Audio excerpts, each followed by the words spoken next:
Hello everyone, welcome to my channel Unique Fashion Every Sense. This video about unique old design tea, lane dress and beautiful design.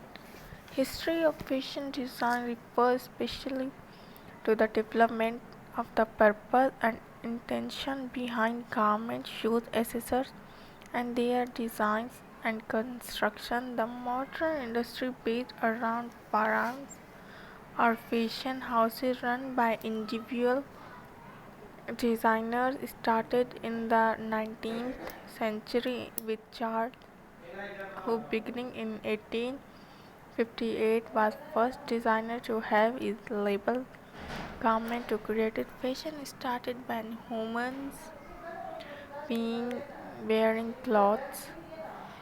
These clothes are typically made from plant animal skins and bone.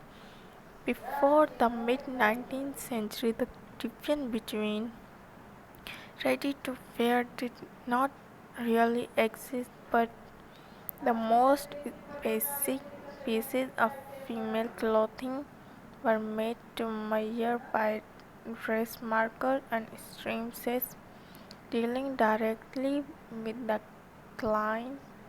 Most often, clothing was penetrated tailored in the household.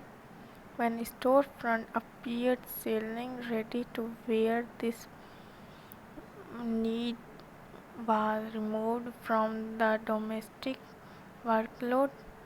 The design of these clothes became increasing based on printed design, especially from Paris, which are calculated